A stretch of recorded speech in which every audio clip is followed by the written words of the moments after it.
আয়ুব বাচ্চু মারা গেছেন, বেজবাবা অসুস্থ, জেমসের বয়সও কম হয়নি, মাইকেল জ্যাকসন মারা গেছেন বহুদিন আগে। নতুন ফানি ভিডিও বানাবে না আর মিস্টার বিন।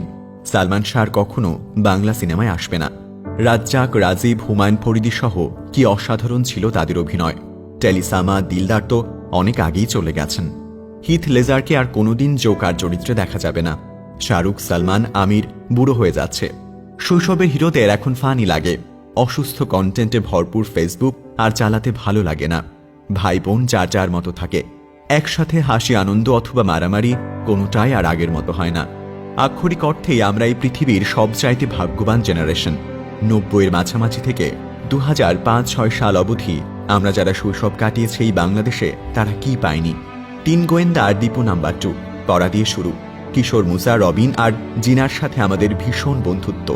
তারপর একটু বড় হতেই মাসুদ রানার রোমাঞ্চকর জগতে প্রবেশ, সাথে এক হাতে বাংলা সাহিত্য এবং নাট্য জগতে অন্যরকম ভালো লাগায় গড়ে দেয়া সেই মানুষটা।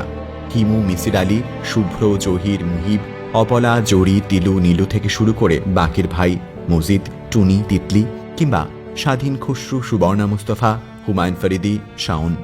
আমরা সব কিছু পড়েছি, দেখেছি, হেসেছি, কেঁদেছি, ভালোবেসেছি।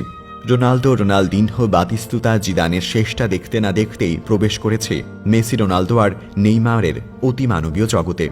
বছরের পর বছর ধরে কি দুর্দান্ত প্রতিযোগিতা, হাজার অর্জন, সবকিছু ছাড়িয়ে যাওয়া ম্যাজিক আর মুগ্ধতা। রাত দিন কত আলোচনা, সমালোচনা, ঝগড়া আর তর্ক। আমরা কিন্তু ব্রাজিল, আর্জেন্টিনা, ইন্ডিয়া আর পাকিস্তানকে সমর্থন করতাম। আমাদের সময় রিয়াল আর বার্সেলোনা ছিল আবাহনী আর মোহামেডান।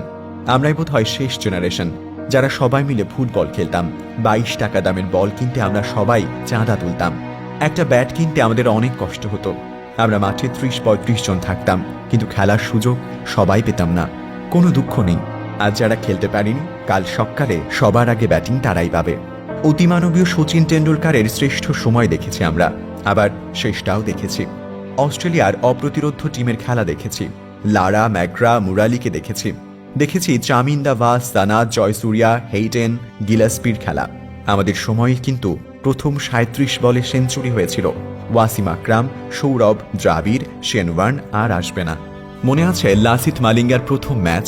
তারপর প্রবেশ করেছি বিরাট কোহলির পারফেকশনের জগতে, প্রবেশ করেছি সাকিব, তামিম, মাশরাফির যুগে।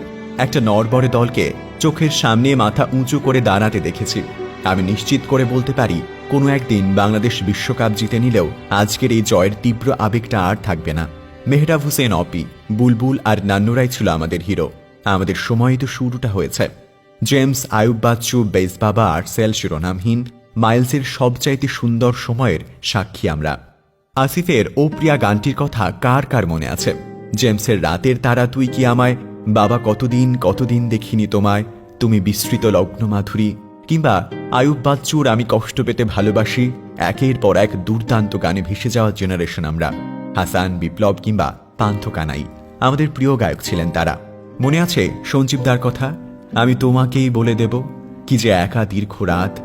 আমরাই একমাত্র যারা বকে যাওয়া শৈশবে না, যৌবনের শেষের ক্লান্তিতেও না, খুব বেশি সহজলভ্য ইন্টারনেট যুগে প্রবেশ করেছে তারুণ্য উজ্জ্বল সময়ে। গুগল, ইউটিউব, ফেসবুক, ইনস্টাগ্রাম সব কিছু পেয়েছি। স্মার্টফোনে অসাধারণ সব ফিচার পেয়েছি। শাহরুখ, সালমান, আমিরের সময়ের মানুষ আমরা।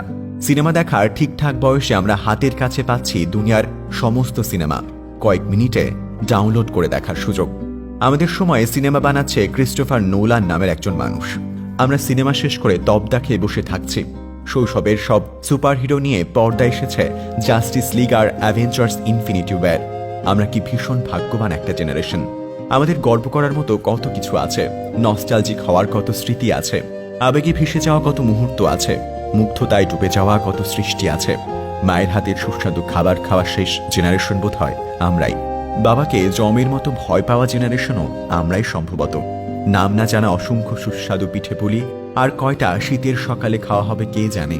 টিভিতে আলিফ লায়লা, সিন্দাবাদ, রবিনহুড, গডজিলা শুরুর মিউজিক বাজলে আমাদের বুকের রক্ত যেভাবে ছলকে উঠত, সেই তীব্র আনন্দ আজকের নারুটো আর ড্রাগন বলজি দেখা বাচ্চারা কোনো দিন বুঝবে না। শুক্রবার নামের আবেগটা শেষ আমরাই বোধহয় অনুভব করেছি। আমরা যেমন ভাগ্যবান, ঠিক আমাদের দুর্ভাগ্যও কি কম? ভাবতে গেলে আর চিন্তা ভাবনা চালিয়ে যাওয়া যায় না। 3 গোয়েন্দা তো শেষ হয়ে গেছে। মাসুদ রানা এখন কি আর লেখে আগের মতন? সেই স্বাদ পাওয়া যায় না। হুমায়ুন আহমেদ চলে গেছেন, সব বই পড়া শেষ, সব নাটক দেখা শেষ। ভাবতে গেলে কেমন লাগে। প্রথম আলোর সাথে সোমবারে আলপিন দেয় না, বৃষ্টি হলে কাগজের নৌকা ভাসাই না বহুকাল। সুনীল, শীর্ষেন্দু, সমরেশ মজুমদারকে আমরাই ভালো চিনতাম। আর অল্প কয়টা বছর, তারপর কোনোদিন ফুটবল মাঠে পায়ের ছোঁয়া পড়বে না মেসি রোনালদোর। এই দুই অতিমানবের পায়ে সৃষ্টি হবে না কোনো জাদুকরী মুহূর্ত। আর একটা বিশ্বকাপ, তারপর সাকিব, তামিম, মাশরাফিও কি বাংলাদেশের হয়ে মাঠে নামবে? আর ভাঙা পা নিয়ে দৌড়াতে গিয়ে কেউ আর পড়ে যাবে না, ভাঙা আঙুল নিয়ে কেউ আর 10 ওভার বল করবে না, হাতে ব্যান্ডেজ বেঁধে কেউ শুটিংয়ে নেমে যাবে না। লিখতে গিয়ে এই মুহূর্তে আমার চোখে পানি চলে আসছে। পারফেক্ট মুশফিকের সাথে বিপদের বন্ধু মাহমুদুল্লাহ, এই 5 জন ছাড়া বাংলাদেশ মাঠে নেমেছে, সেটা আমরা কিভাবে সহ্য করব? কিভাবে? আর কয়েক বছর পর মানুষ অনেক আধুনিক হবে, আধুনিক সমাজ প্রেমের ব্যাপারে অনেক উদার হবে। আমরাই শেষ জেনারেশন যাদের প্রেমিকার বিয়ে হয়ে গেছে অন্য কোনো প্রতিষ্ঠিত ডাক্তার, ইঞ্জিনিয়ার বা বিসিএস ক্যাডারের সাথে। একটা মানুষকে ভালোবেসেও শুধুমাত্র সমাজের কারণে একমাত্র জীবন কাটানো হয়নি আমাদের। আমরা একদিন হাজার হাজার স্মৃতি নিয়ে বুড়ো হয়ে যাব। ভালো লাগা আর খারাপ লাগা দু ধরনের স্মৃতির ওজনে ভারী হয়ে থাকবে আমাদের বয়সের বোঝা। কোনো এক ক্লান্ত সন্ধ্যার আলো আঁধারিতে ব্যালকনির বেতের চেয়ারে বসে আমরা দীর্ঘশ্বাস ফেলে ভাবব, জীবনটা আসলে খারাপ ছিল না।